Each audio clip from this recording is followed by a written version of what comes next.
Sudesh Sharma from essence high school. आज का topic class 9 chapter number 11 work and energy. Last 8 chapter में हमने पढ़ा था मोशन के बारे में। मोशन मतलब किसी भी ऑब्जेक्ट की सिचुएशन या पोजीशन में चेंजेस आना, राइट। आज हम पढ़ेंगे 3 new concepts, work, energy and power. Work mean काम, कार्य। एनर्जी मतलब एनर्जी इन द शक्ति, शक्ति ऐसे एनर्जी मतलब कि एनर्जी या। एंड थर्ड इज पावर, ठीक है।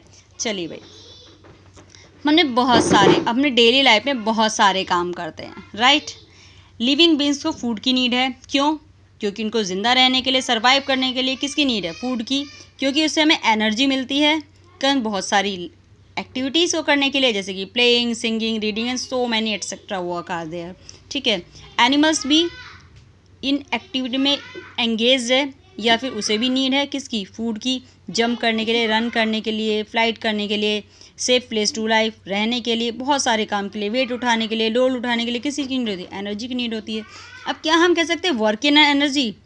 भाई अगर सिंपली वर्क है तो वर्क इन एनर्जी, भैया काम करने के लिए एनर्जी नीड है, एनर्जी नहीं होगी तो हम काम नहीं कर पाएंगे, वर्क इज़ नॉट डन। पर अगर साइंटिफिक वे में कहा जाए तो कोई ज़रूरी नहीं है कि जहाँ हम ज़्यादा एनर्जी यूज़ कर रहे हैं हम ज़्यादा वर्क कर रहे हैं। Suppose them there one example, कमली है एक पर्सन, वो एग्ज़ाम के लिए प्रिपेयर कर रही है, बहुत सारे काम कर रही है, नोट्स कलेक्ट कर रही है, स्टडी कर रही है, बुक्स को रीड कर रही है, डेफिनेशन डायग्राम बना रही है, बहुत सारी एक्टिविटी कर रही है, तो बहुत सारी एनर्जी वेस्ट कर रही है। पर अगर साइंस में कहा जाए तो उसने बहुत कम काम किया, बहुत कम। यहीं पर एक रॉक को अगर हम पुश कर रहे हैं, पुश मतलब उस पर धक्का लगा रहे हैं, और पुक में रॉक जो बिल्कुल भी अपनी जगह से डिस्प्लेस नहीं हुई, डिस्प्लेस मतलब अपनी जगह से नहीं हटी, इसमें work is not done. If दिन अगर साइंटिफिक वे में कहा जाए तो अगर जिस ऑब्जेक्ट पे हम फोर्स लगा रहे हैं, वर्क कर रहे हैं, अगर उसमें डिस्प्लेसमेंट हुआ है then work is done, otherwise work is not done. बहुत सारे एग्जांपल्स हैं। सपोज दैट हम कुछ टाइम के लिए, फ्यू मिनट्स के लिए हम खड़े हैं, अपने हेड पे बहुत सारा हैवी लोड रखा हुआ है, हम अपनी बहुत सारी एनर्जी वेस्ट कर रहे हैं, उसको लेके खड़े हुए हैं, तो वो लोड हमारे पे तो वर्क कर रहा है लेकिन हम वर्क नहीं कर रहे, mean work is not done. हम स्टेयर केस में चढ़ रहे हैं, टॉल ट्री पे चढ़ रहे हैं, एक मिनट के टॉल ट्री पे चढ़े, एक पोजीशन दूसरी पोजीशन तक जा रहे हैं ना, तो मतलब डिस्प्लेसमेंट हुआ है, पोजीशन में चेंज हुआ है, ऑब्जेक्ट यहाँ से यहाँ आ गया, it's mean work is done. ऐसी बहुत सारी एक्टिविटीज़ हैं जो आप देख सकते, बहुत सारे एग्जांपल्स भी है। जैसे कि देखो, हमने सरफेस पे पेबल्स को पुश किया, उस पर फोर्स लगाई। देखो फोर्स क्या है? Pull and push. किसी चीज़ को पुश करो, धक्का लगाओ या अपनी ओर खींचो, पुल या पुश इज कॉल्ड फोर्स। तो एक पेबल, पत्थर, बड़ा सा पत्थर को हम फेंकते हैं सरफेस पर, तो वो क्या है? पेबल्स मूव कर एक डिस्टेंस से दूर तक जाके गिरता है, तो हमने उसे फोर्स लगाई और पेबल में एक जगह से दूसरे पर डिस्प्लेसमेंट हुआ, इसमें work is done, it's mean work is done. Second, एक गर्ल एक पुलियो खींचती है और ट्रॉली एक डिस्टेंस तक जाती है या फिर मूव करती है या फिर पोजीशन को चेंज होती है, ट्रॉली पे वर्क किया गया एंड वर्क इज़ डन। ऐसी है बहुत सारे एग्जाम्पल हैं जो आप अपनी बुक में आसानी से पढ़ सकते हैं। चलिए अब एक कांस्टेंट फोर्स के लिए फॉर्मूला ड्राइव करते हैं ऑफ द फोर्स। चलिए साइंस में वर्क को डिफाइन करना है तो हम कैसे निकाल सकते हैं? To understand this we shall first consider the case when the force is acting in the direction of displacement. सबसे पहले हमें कह रहे हैं when the force is act, जब फोर्स लगती है किसी भी ऑब्जेक्ट पर, किसमें? डिस्प्लेसमेंट की डायरेक्शन में। मतलब कि अगर कोई ऑब्जेक्ट है, हम उस पर फोर्स लगा रहे हैं, तो फोर्स जिस लगा रहे हैं ऑब्जेक्ट उसी की ओर खिसक रहा है, डिस्प्लेसमेंट उसी डायरेक्शन में, फोर्स भी यही डायरेक्शन और डिस्प्लेसमेंट की सेम डायरेक्शन है, देन इज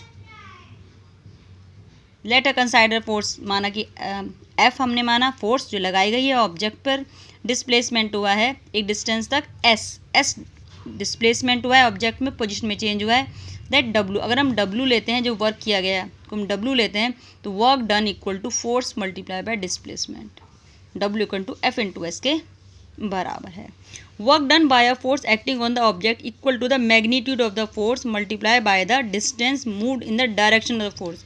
इसमें क्या है? सबसे पहले हम क्या करते हैं? फोर्स का मैग्नीट्यूड, कितनी फोर्स लगाई है, साथ में डायरेक्शन को भी डिस्क्राइब करते हैं। जैसे फोर्स लगी है, अगर फोर्स और डिस्प्लेसमेंट दोनों एक ही पोजीशन में तो वर्क पॉजिटिव होगा, अदरवाइज वर्क नेगेटिव होगा। चलिए अब इसकी बात करते हैं, न्यूमेरिकल आपको इसमें करने हैं, तो उसके लिए इसकी यूनिट कह लेते हैं जूल।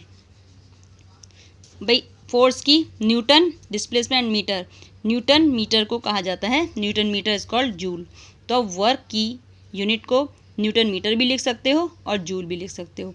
आपकी डेफिनेशन कभी कभी आती है कि 1 जूल का क्या मीन है, then 1 joule is the amount of work, आप ये लिखेंगे डेफिनेशन में, 1 joule is the amount of work when done on object when a force, जब 1 न्यूटन की फोर्स किसी भी ऑब्जेक्ट पे लगी हो तो जो डिस्प्लेसमेंट अगर 1 मीटर हुआ है तो किया गया वर्क 1 जूल के बराबर होगा। ठीक है। When is a work done when the force on the object is 0? When would be the work done the displace of the object is 0? आपका अगर फोर्स 0 होगा तो भी वर्क 0 है, डिस्प्लेसमेंट 0 होगा क्योंकि F इंटू एस दोनों मल्टीप्लाई में है, डिस्प्लेसमेंट 0 है तो भी वर्क 0 होगा। ठीक है जी। Consider another situation in which the force and displacement अब एक ही डायरेक्शन में है। एक baby pulley a toy parallel to the ground ही शोन, इस टाइप से आपको दिखाया गया है। ये फोर्स इधर की ओर लगा रही है और displacement. Consider situation when we object moving with the uniform velocity along the particular direction, now a retarding force F is applied in the opposite direction. अगर अपोजिट डायरेक्शन में है तो आप यहाँ पर वर्क क्या है, नेगेटिव होगा। इसी पे आपको कुछ न्यूमेरिकल्स हैं, ये आप सॉल्व करेंगे जिस टाइप, जैसे एग्जाम्पल 11.2 दिया हुआ है और इसके जो न्यूमेरिकल्स हैं मैं आपको सेंड करूँगी। ठीक है बच्चों, thank you so much, have a nice day.